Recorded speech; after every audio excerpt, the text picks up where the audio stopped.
పొద్దున్నే మీటింగ్ పెడతా అంటే నేను నమ్మలేదు. కానీ బ్రహ్మాండంగా కేవలం గ్రాడ్యుయేట్ ఓటర్లతో మాత్రమే పరిపూర్ణమైన మీటింగ్ నిర్వహించినందుకు ముందుగా సుదర్శన్ రెడ్డి గారికి మా పార్టీ నాయకత్వానికి హృదయపూర్వకంగా ధన్యవాదాలు. సోదరులారా, సోదరీమణులారా, మీ అందరితో హృదయపూర్వకంగా ఒకటే విజ్ఞప్తి.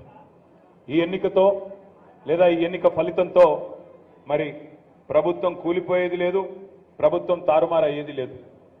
సరిగ్గా 6 నెలల కిందటనే శాసనసభకు ఎన్నికలు జరిగినాయి.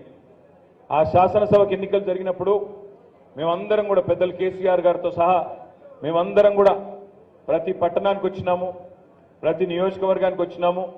చాలా స్పష్టంగా మీకు చెప్పినాము, దయచేసి మోసపోకండి, మోసపోతే గోసపడతారని చెప్పి మరి ప్రతి గల్లీలో ప్రతి గ్రామంలో ఎక్కడికక్కడ చెప్పినాం. కానీ కారణాలు ఏమైనప్పటికీ ప్రజలు కొన్ని వాగ్దానాలను కాంగ్రెస్ పార్టీ అరిచేతిలో చూపెట్టిన వైకుంఠాన్ని నమ్మిండ్రు. నమ్మి కాంగ్రెస్ పార్టీకి అవకాశం ఇచ్చింది. ఏమన్నారు ఆనాడు 6 నెలల కిందట కాంగ్రెస్ పార్టీ నాయకులు? ఒక్కసారి దయచేసి గుర్తు తెచ్చుకోండి. నాకు తెలిసి బహుశా ఈ రూమ్లో కూర్చున్న వాళ్ళందరూ కూడా 95% మంది రైతు బిడ్డలు లేదా రైతు కుటుంబం నుంచి వచ్చిన వాళ్ళు అయి ఉంటారని నేను అనుకుంటా ఉన్నా. రైతు కుటుంబాల నుంచి వచ్చిన వాళ్ళు ఒక్కసారి చేయలేవట్టండి. దాదాపు 100%, కొద్ది మంది తప్ప 95% దాకా రైతు కుటుంబాల నుంచి వచ్చిన వారే ఉన్నారు.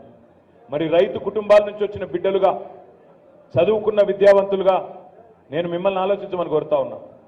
6 నెలల కిందట తెలంగాణలో వ్యవసాయం పరిస్థితి ఏంది, ఈరోజు ఏంది ఆలోచించండి.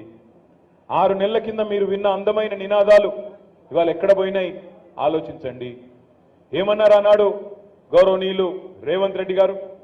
ఆ రోజు రేవంత్ అన్న మాట, నాకు ఓటు వేయండి, కేసీఆర్ గారు ₹1,00,000 రుణమాఫీ చేసినాడు, నాకు మీరు అవకాశం ఇస్తే నేను ముఖ్యమంత్రిగా బాధ్యత తీసుకున్న మొదటి రోజే మొదటి సంతకమే 2 లక్షల రుణమాఫీ మీద పెడతా. కేసీఆర్ గారి ద్వారా ₹1,00,000 రుణం మాఫీ తీసుకున్న వాళ్ళు కూడా అర్జెంటుగా బ్యాంకుకు పోండి, కొత్తగా ₹2,00,000 లోన్ తెచ్చుకోండి, నేను రాగానే డిసెంబర్ 9 నాడు మొదటి సంతకం నేను పెడతా అన్న మాట గుర్తుందా? ఒక్కసారి గుర్తు తెచ్చుకోండి. కేవలం రుణమాఫీ ఒక్కటే కాదు, చాలా విషయాలు చెప్పినారు. మరి నేను మిమ్మల్ని అడుగుతా ఉన్నా, రైతు బిడ్డలుగా ఆలోచించమని కోరుతా ఉన్నా. డిసెంబర్ 9 నాడు రుణమాఫీ అన్నారు. డిసెంబర్ 9 పోయింది, జనవరి 9 పోయింది, ఫిబ్రవరి 9 పోయింది, మార్చి 9 పోయింది, ఏప్రిల్ 9 పోయింది, మే 9 కూడా పోయింది. ఇంకో 4 రోజులైతే జూన్ 9 వస్తుంది. 6 నెలలు గడిచిపోతుంది. మొదటి రోజే సంతకం పెడతా అని చెప్పి మోసం చేసిన రేవంత్ రెడ్డి గారు కాంగ్రెస్ పార్టీ మీద ఏం చేయాలి, విద్యావంతులు ఏ నిర్ణయం తీసుకోవాలో దయచేసి మీరు ఆలోచించాలి.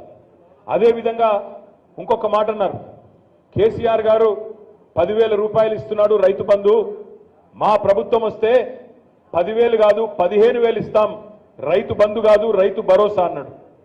కేసీఆర్ గారు భూ యజమానులకే ఇస్తున్నాడు, భూస్వాములకే ఇస్తున్నాడు, మా ప్రభుత్వం వస్తే కౌలు రైతులకు కూడా రైతు భరోసా ఇస్తా, 15,000 ఇస్తా అన్నాడు.